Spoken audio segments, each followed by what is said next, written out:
नारायणं नमस्कृत्य नरं चैव नरोत्तमं देवीं सरस्वतीं व्यासं ततो जयमुदीरयेत्। अंतर्यामी नारायण स्वरूप भगवान श्री कृष्ण, उनके नित्य सखा नर रूप अर्जुन, उनकी लीला प्रकट करने वाली भगवती सरस्वती और उसके वक्ता महर्षि वेदव्यास को नमस्कार करके आसुरी संपत्तियों पर विजय प्राप्त करके अंतःकरण को शुद्ध करने वाले महाभारत ग्रंथ का पठन और श्रवण करना चाहिए। उद्योग पर्व में अभी तक आपने सुना कि पांडवों ने द्रुपद के परामर्श से उनके पुरोहित को कौरव सभा में शांति का संदेश लेकर भेजा और कौरवों की ओर से धृतराष्ट्र ने संजय को पांडव सभा में शांति संदेश लेकर भेजा।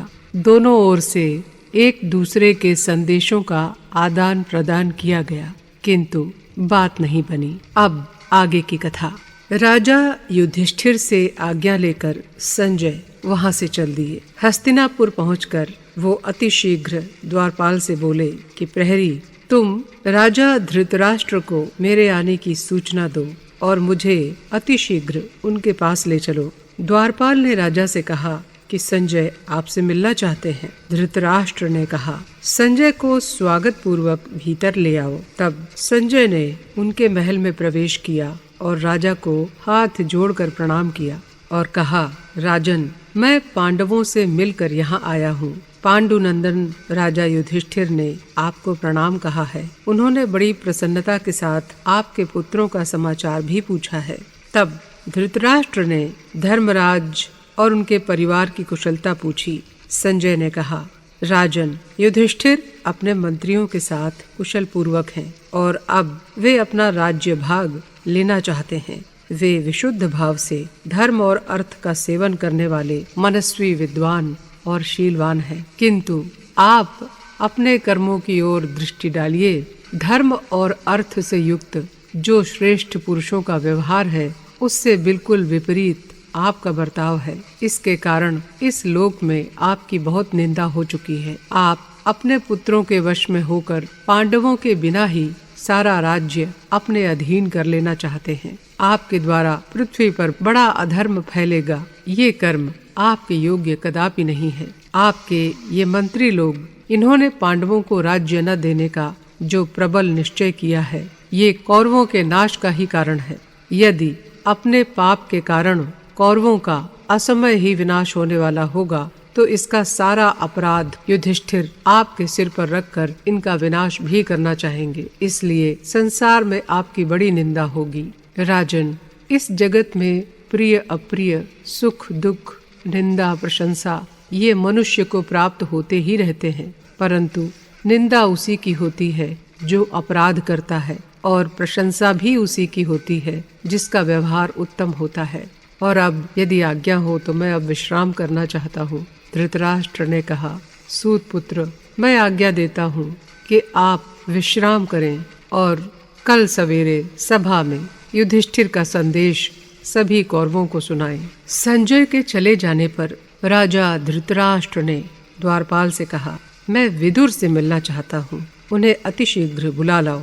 दूत ने जाकर विदुर से कहा, महामते, हमारे स्वामी धृतराष्ट्र आपसे मिलना चाहते हैं। उसके ऐसा कहने पर विदुर जी तत्काल धृतराष्ट्र के पास पहुँचे। धृतराष्ट्र के महल में पहुंचकर विदुर राजा से हाथ जोड़कर बोले, महाप्राज्ञ, मैं विदुर हूँ, आपकी आज्ञा से यहाँ आया हूँ, आज्ञा कीजिए। तब धृतराष्ट्र बोले, विदुर, संजय आया था, मुझे बुरा भला कहकर चला गया है। कल सभा में वो अजात शत्रु युधिष्ठिर के वचन सुनाएगा। आज मैं उस कुरुवीर युधिष्ठिर की बात न जान सका, यही मेरे अंगों को जला रहा है। तात, मेरे लिए जो कल्याण की बात हो वही कहो, क्योंकि तुम धर्म और अर्थ के ज्ञान में निपुण हो। विदुर जी बोले, जिसका बलवान के साथ विरोध हो गया है, उस साधनहीन दुर्बल मनुष्य को जिसका सब कुछ हर लिया गया है, उसको, कामी को तथा चोर को रात में जागने का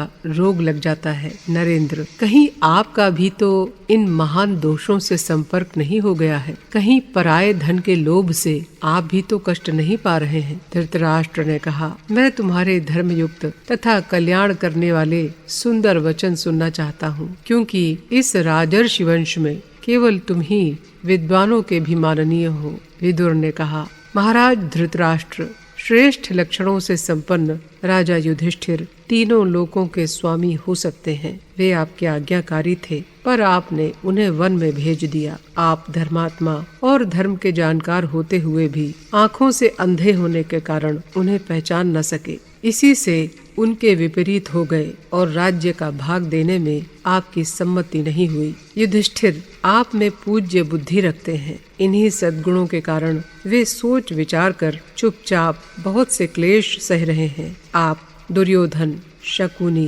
कर्ण और दुशासन जैसे अयोग्य व्यक्तियों पर राज्य का भार रखकर कैसे ऐश्वर्य वृद्धि चाहते हैं?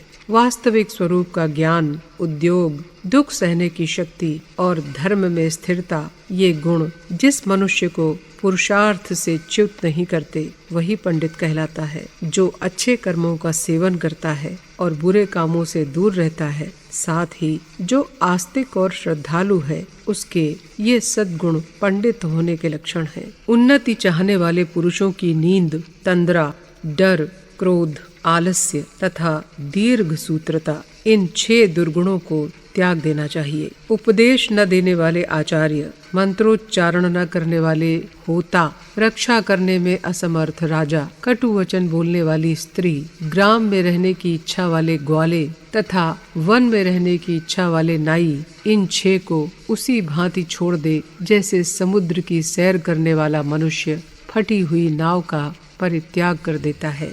विनाश के मुख में पड़ने वाले मनुष्य के 8 पूर्व चिन्ह हैं। प्रथम तो वो ब्राह्मणों से द्वेष करता है, फिर उनके विरोध का पात्र बनता है, ब्राह्मणों का धन हड़प लेता है, उनको मारना चाहता है, ब्राह्मणों की निंदा में आनंद मानता है, उनकी प्रशंसा सुनना नहीं चाहता, यज्ञ यागादि में उनका स्मरण नहीं करता तथा कुछ मांगने पर उनमें दोष निकालने लगता है। इन सब दोषों को बुद्धिमान मनुष्य समझे और समझकर त्याग दे। धृतराष्ट्र बोले, तात, मैं चिंता से जलता हुआ अभी तक जाग रहा हूँ। तुम जो बात कल्याणकारी हो वो सब अवश्य बताओ। मेरे मन में अनिष्ट की आशंका बनी रहती है, इसलिए व्याकुलता के साथ तुमसे पूछ रहा हूँ। युधिष्ठिर क्या चाहते हैं? तब विदुर ने कहा, राजन, जिससे समस्त कौरवों का हित हो वही बात आपसे कहूँगा, ध्यान देकर सुनिए। असत उपायों का प्रयोग करके जो कपटपूर्ण कार्य सिद्ध होते हैं, उनमें आप मन मत लगाइए। इसी प्रकार अच्छे उपायों का उपयोग करके सावधानी के साथ किया गया कोई भी कर्म यदि सफल न हो तो बुद्धिमान पुरुष को उसके लिए मन में ग्लानि नहीं करनी चाहिए। पहले प्रयोजन को समझ लेना चाहिए, खूब सोच विचार कर ही काम करना चाहिए। विनाश काल उपस्थित होने पर बुद्धि मलिन हो जाती है, फिर तो न्याय के समान प्रतीत होने वाला अन्याय हृदय से बाहर नहीं निकलता। भरत श्रेष्ठ, आपके पुत्रों की वो बुद्धि नष्ट हो गई है। आप पांडवों के साथ विरोध के कारण इन अपने पुत्रों को पहचान नहीं रहे हैं। महाराज, जो राज लक्षणों से संपन्न होने के कारण त्रिभुवन का भी राजा हो सकता है, वो आपका आज्ञाकारी युधिष्ठिर ही इस पृथ्वी का शासक होने के योग्य है। वो आपके सभी पुत्रों से बढ़ चढ़कर है। धृतराष्ट्र ने कहा, महाबुद्धे, तुम पुनः धर्म और अर्थ से युक्त बातें कहो, इन्हें सुनकर मुझे तृप्ति नहीं होती।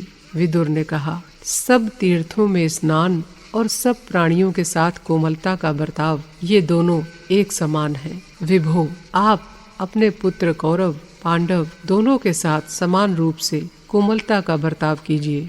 ऐसा करने से इस लोक में आपको महान सुयश प्राप्त करने का और मरने के बाद स्वर्ग लोक में जाने का अवसर मिलेगा। पुरुष श्रेष्ठ, इस लोक में जब तक मनुष्य की पावन कीर्ति का गान किया जाता है, तब तक वो स्वर्ग लोक में प्रतिष्ठित होता है। धृतराष्ट्र ने कहा, विदुर, यदि तुम्हारी वाणी से कुछ और कहना शेष रह गया हो तो वो भी कहो, मुझे उसे सुनने की बड़ी इच्छा हो रही है। विदुर ने कहा, सनत सुजात नाम से विख्यात जो ब्रह्मा जी के पुत्र परम प्राचीन सनातन ऋषि हैं। उन्होंने एक बार कहा था, मृत्यु है ही नहीं, वे समस्त बुद्धिमानों में श्रेष्ठ हैं। वे ही आपके हृदय में स्थित व्यक्त और अव्यक्त सभी प्रकार के प्रश्नों का उत्तर देंगे। धृतराष्ट्र ने कहा, विदुर, क्या तुम उस तत्व को नहीं जानते जिसे अब पुनः सनातन ऋषि मुझे बताएंगे? विदुर बोले, राजन, मेरा जन्म शूद्रा स्त्री के गर्भ से हुआ है, इसलिए और कोई उपदेश देने का मेरा अधिकार नहीं है। किंतु कुमार सनत सुजात की बुद्धि सनातन ब्रह्म को विषय करने वाली है। मैं उसे जानता हूँ। ब्राह्मण योनि में जिसका जन्म हुआ है, वो यदि गोपनीय तत्व का भी प्रतिपादन कर दे तो भी देवताओं की निंदा का पात्र नहीं बनता। यही कारण है कि मैं स्वयं उपदेश न करके आपको सनत सुजात का नाम बतलाता हूँ। तब विदुर जी ने उत्तम व्रत वाले उन सनातन ऋषि का स्मरण किया और उन्होंने भी ये जानकर कि विदुर मेरा चिंतन कर रहे हैं, प्रत्यक्ष दर्शन दिया। धृतराष्ट्र ने भी शास्त्रोक्त विधि से पाद्य, अर्घ्य, मधुपर्क आदि अर्पण करके उनका स्वागत किया। इसके बाद जब वे सुख पूर्वक बैठकर विश्राम करने लगे, तब विदुर ने उनसे कहा, भगवान, धृतराष्ट्र के हृदय में कुछ संशय खड़ा हुआ है, जिसका समाधान मेरे द्वारा कराना उचित नहीं है। आप ही इस विषय का निरूपण करने के योग्य हैं, जिसे सुनकर ये नरेश सब दुखों से पार हो जाएंगे। तब राजा धृतराष्ट्र ने विदुर के कहे हुए उस वचन का अनुमोदन करके अपनी बुद्धि को परमात्मा के विषय में लगाने के लिए एकांत में सनत सुजात मुनि से प्रश्न किया, ऋषिवर, मैंने ये सुना है कि मृत्यु है ही नहीं, ऐसा आपका सिद्धांत है। साथ ही ये भी सुना है कि देवता और असुरों ने मृत्यु से बचने के लिए ब्रह्मचर्य का पालन किया था। इन दोनों में कौन सी बात ठीक है? सनत सुजात ने कहा, राजन, तुमने जो प्रश्न किया है उसमें दो पक्ष हैं। मृत्यु है और वो कर्म से दूर होती है, एक पक्ष, और मृत्यु है ही नहीं, ये दूसरा पक्ष। इस प्रश्न के दोनों ही पहलुओं को सत्य समझो। कुछ विद्वानों ने मोहवश इस मृत्यु की सत्ता स्वीकार की है, किंतु मेरा कहना तो ये है कि प्रमाद ही मृत्यु है और अप्रमाद अमृत। प्रमाद के कारण आसुरी संपत्ति वाले मनुष्य मृत्यु से पराजित हुए और अप्रमाद से दैवी संपत्ति वाले महात्मा पुरुष ब्रह्म स्वरूप हो जाते हैं। ये निश्चय है कि मृत्यु व्याघ्र के समान प्राणियों का भक्षण नहीं करती, क्योंकि उसका कोई रूप देखने में नहीं आता। कुछ लोग मेरे बताए हुए प्रमाद से भिन्न यम को मृत्यु कहते हैं और हृदय में दृढ़ता पूर्वक पालन किए हुए ब्रह्मचर्य को ही अमृत मानते हैं। यम देवता पितृलोक में राज्य शासन करते हैं। वे पुण्य कर्म करने वालों के लिए सुखदायक और पापियों के लिए भयंकर हैं। इन्हीं यम की आज्ञा से ही क्रोध, प्रमाद और लोभ रूपी मृत्यु मनुष्यों के विनाश में प्रवृत्त होती है। अहंकार के वशीभूत होकर विपरीत मार्ग पर चलता हुआ कोई भी मनुष्य आत्मा का साक्षात्कार नहीं कर पाता। मरने के बाद उसके मन, इंद्रिय और प्राण भी साथ जाते हैं। शरीर से प्राण रूपी इंद्रियों का वियोग होने के कारण मृत्यु मरण संज्ञा को प्राप्त होती है। प्रारब्ध कर्म का उदय होने पर कर्म के फल में आसक्ति रखने वाले लोग स्वर्ग आदि लोकों का अनुगमन करते हैं, इसलिए वे मृत्यु को पार नहीं कर पाते।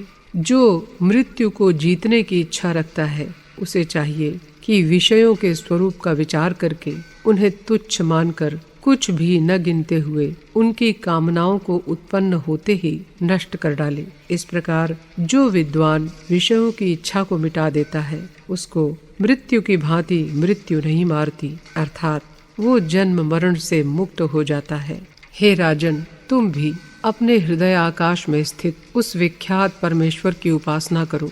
मौन रहने अथवा जंगल में निवास करने मात्र से कोई मुनि नहीं होता। जो अपने आत्मा के स्वरूप को जानता है, वही श्रेष्ठ मुनि कहलाता है। संपूर्ण अर्थों के प्रकट होने के कारण ज्ञानी पुरुष वैयाकरण कहलाता है। ये समस्त अर्थों का प्रकटीकरण मूलभूत ब्रह्म से ही होता है, इसलिए वही मुख्य वैयाकरण है। जो संपूर्ण लोकों को प्रत्यक्ष देख लेता है, वो मनुष्य उन सब लोकों का दृष्टा मात्र कहलाता है, सर्वज्ञ नहीं होता। किंतु जो एकमात्र सत्य स्वरूप ब्रह्म में ही स्थित है, वो ब्रह्मवेत्ता ब्राह्मण सर्वज्ञ हो जाता है। राजन, पूर्वोक्त धर्म आदि में स्थित होने से तथा वेदों का विधिवत अध्ययन करने से भी मनुष्य इसी प्रकार परमात्मा का साक्षात्कार करता है। ये बात अपनी बुद्धि द्वारा निश्चय करके ही मैं तुम्हें बता रहा हूँ। धृतराष्ट्र, मैं ही सबकी माता और पिता हूँ, मैं ही पुत्र हूँ और सबका आत्मा भी मैं हूँ। जो है वो भी और जो नहीं है वो भी मैं ही हूँ। भारत, मैं ही तुम्हारा बूढ़ा पितामह, पिता और पुत्र भी हूँ। तुम सब लोग मेरे ही आत्मा में स्थित हो, फिर भी न तुम हमारे हो और न हम तुम्हारे हैं, क्योंकि आत्मा एक ही है। आत्मा ही मेरा स्थान है और आत्मा ही मेरा जन्म है। मैं सब में ओतप्रोत और अपनी नित्य नूतन महिमा में स्थित हूँ। मैं अजन्मा, चराचर स्वरूप तथा दिन रात सावधान रहने वाला हूँ। मुझे जानकर विद्वान परम प्रसन्न हो जाता है। परमात्मा सूक्ष्म से भी सूक्ष्म तथा विशुद्ध मन वाला है। वही सब भूतों में अंतर्यामी स्वरूप से विराजमान है। संपूर्ण प्राणियों के हृदय कमल में स्थित उस परम पिता को विद्वान पुरुष ही जानते हैं। इस प्रकार भगवान सनत सुजात और बुद्धिमान विदुर जी के साथ बातचीत करते हुए राजा धृतराष्ट्र को सारी रात बीत गई। प्रातः काल होते ही देश देशांतरों से आए हुए राजा लोग तथा भीष्म, द्रोण, कृप, शल्य, कृतवर्मा, जयद्रथ, अश्वत्थामा, विकर्ण, सोमदत्त, बाहलीक, विदुर और युयुत्सु ने महाराज धृतराष्ट्र के साथ तथा दुशासन, चित्रसेन, शकुनी, दुर्मुख, दुस्सह, कर्ण, उलूक और विवंशति ने कुरुराज दुर्योधन के साथ सभा में प्रवेश किया। वे सभी संजय के मुख से पांडवों की धर्मार्थ युक्त बातें सुनने के लिए उत्सुक थे। सभा में पहुंचकर वे सब अपनी अपनी मर्यादा के अनुसार आसनों पर बैठ गए। इतने में ही द्वारपाल ने सूचना दी कि संजय आ गए हैं। धृतराष्ट्र ने पूछा, संजय, मैं पूछता हूँ कि वहाँ सब राजाओं के बीच में दुरात्माओं को प्राण दंड देने वाले अर्जुन ने क्या कहा? संजय बोले, राजन, उन्होंने कहा है, जो काल के गाल में जाने वाला मंद बुद्धि सूत पुत्र सदा ही मुझसे युद्ध करने की डींग हाँकता रहता है, उस कटुभाषी दुरात्मा कर्ण को सुनाकर तथा जो राजा लोग पांडवों के साथ युद्ध करने के लिए बुलाए गए हैं उन्हें सुनाते हुए तुम मेरा ये संदेश कहना, जिससे मंत्रियों के सहित राजा दुर्योधन उसे पूरा पूरा सुन सके। उसने कहा, यदि दुर्योधन महाराज युधिष्ठिर का राज्य छोड़ने के लिए तैयार नहीं है तो अवश्य ही धृतराष्ट्र के पुत्रों का कोई ऐसा पाप कर्म है जिसका फल उन्हें भोगना बाकी है। यदि दुर्योधन चाहता है कि कौरवों का भीम, अर्जुन, नकुल, सहदेव, श्री कृष्ण, सात्यकी,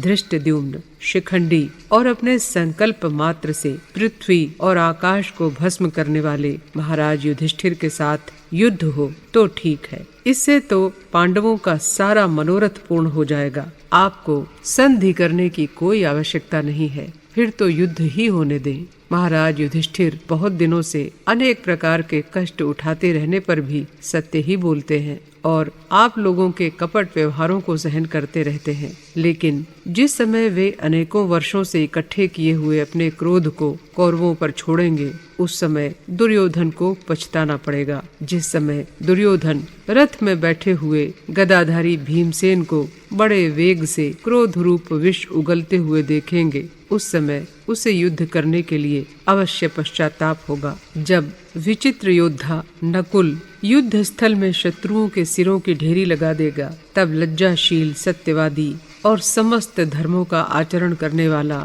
फुर्तीला वीर सहदेव शत्रुओं का संहार करता हुआ शकुनी पर आक्रमण करेगा। और जब दुर्योधन द्रौपदी के महान धनुर्धर शूरवीर और रथ युद्ध विशारद पुत्रों को कौरवों पर झपटते देखेगा तो उसे युद्ध ठानने के लिए अवश्य अनुताप होगा। अभिमन्यु तो साक्षात श्री कृष्ण के समान ही बली है। जिस समय वृद्ध महारथी विराट और द्रुपद अपनी अपनी सेनाओं के सहित सुसज्जित होकर धृतराष्ट्र पुत्रों पर दृष्टि डालेंगे, उस समय दुर्योधन को पश्चाताप ही करना पड़ेगा। जब महात्मा भीष्म शिखंडी के हाथ से मारे जाएंगे तो मैं सच कहता हूँ कि मेरे शत्रु बच नहीं सकेंगे। जिस समय दुर्योधन रथ में गांडीव धनुष, श्री कृष्ण और उनके दिव्य पांचजन्य शंख, घोड़े, 2 अक्षय तूणीर, देवदत्त शंख और मुझको देखेगा, उस समय उसे युद्ध के लिए पछतावा होगा। कौरवों, मैं तुमसे स्पष्ट कहता हूँ, धृतराष्ट्र के पुत्रों का जीवन यदि बच सकता है तो युद्ध से दूर रहने पर ही ऐसा संभव है। युद्ध करने पर तो कोई भी नहीं बचेगा। मेरी योग दृष्टि भी भविष्य दर्शन में भूल करने वाली नहीं है। मुझे स्पष्ट दिख रहा है कि युद्ध करने पर धृतराष्ट्र के पुत्र जीवित नहीं रहेंगे। मेरा ये दृढ़ और उत्तम निश्चय है। उस समय कौरवों की सभा में सभी राजा लोग एकत्रित थे। संजय का भाषण समाप्त होने पर भीष्म ने दुर्योधन से कहा, इस युद्ध में जो अर्जुन और श्री कृष्ण एकत्र हैं, ये दोनों नर नारायण नाम के प्राचीन देवता ही हैं। इन्हें इस संसार में इंद्र के सहित देवता और असुर भी नहीं जीत सकते। इनमें श्री कृष्ण नारायण हैं और अर्जुन नर हैं। वस्तुतः नारायण और नर ये 2 रूपों में एक ही वस्तु है। वत्स दुर्योधन, जिस समय तुम शंख, चक्र और गदा धारण किए श्री कृष्ण को और अनेकों अस्त्र शस्त्र और भयंकर गांडीव धनुष लिए अर्जुन को एक ही रथ में बैठे देखोगे, उस समय तुम्हें मेरी बात याद आएगी। यदि तुम मेरी बात पर ध्यान नहीं दोगे तो समझ लेना कि कौरवों का अंत आ गया है। भीष्म की बात सुनकर आचार्य द्रोण ने उनकी प्रशंसा की और फिर राजा धृतराष्ट्र से कहा, राजन, भरत श्रेष्ठ भीष्म जैसा कहते हैं वैसा ही करो। मैं तो युद्ध से पहले पांडवों के साथ संधि करना ही अच्छा समझता हूँ। राजा धृतराष्ट्र ने भीष्म और द्रोण के कथन पर कोई ध्यान नहीं दिया और वे संजय से पांडवों का समाचार पूछने लगे। उन्होंने कहा कि युधिष्ठिर युद्ध के लिए क्या क्या तैयारियां कर रहे हैं तथा उनके भाई और पुत्रों में कौन कौन आज्ञा पाने के लिए उनके मुख की ओर ताकते हैं। संजय ने कहा, राजा युधिष्ठिर के मुख की ओर तो पांडव और पांचाल दोनों ही कुटुंबों के लोग देखते हैं और वे सभी को आज्ञा भी देते हैं।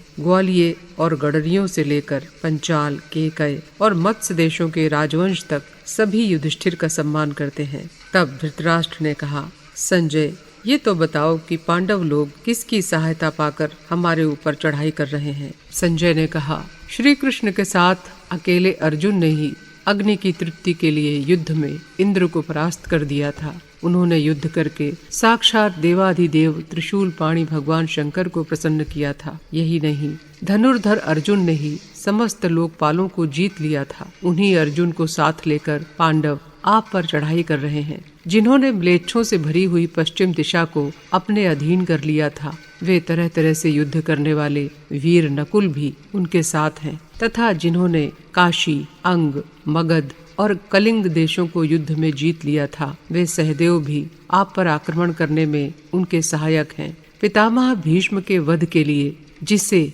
यक्ष ने पुरुष कर दिया है, वो शिखंडी भी बड़ा भारी धनुष धारण किए पांडवों के साथ है। केकय देश के 5 सहोदर राजकुमार बड़े धनुर्धर हैं। वे भी कवच धारण करके आप पर चढ़ाई कर रहे हैं। सात्यकी कितनी फुर्ती से शस्त्र चलाने वाले हैं, उसके साथ भी आपको संग्राम करना पड़ेगा। जो अज्ञातवास के समय पांडवों के आश्रय बने थे, उन राजा विराट से भी युद्ध स्थल में आप लोगों की मुठभेड़ होगी।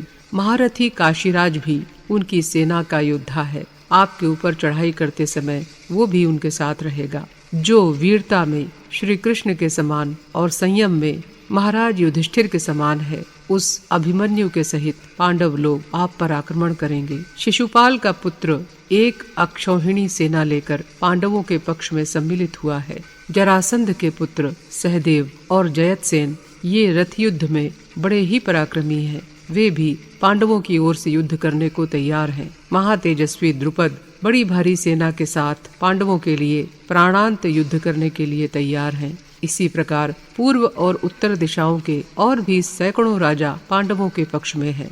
तब धृतराष्ट्र ने कहा, संजय, यूं तो तुमने जिनका उल्लेख किया है वे सभी राजा बड़े उत्साही हैं, फिर भी एक ओर उन सबको मिलाकर समझो और दूसरी ओर अकेले भीम को। मेरा तो यही निश्चित विचार है कि युद्ध करने पर तो निश्चय ही इस सारे कुल का नाश हो जाएगा। मैं तो उनके साथ युद्ध न करना ही अच्छा समझता हूँ। यदि तुम सबको भी युद्ध न करना ही ठीक मालूम हो तो हम संधि के लिए प्रयास करें।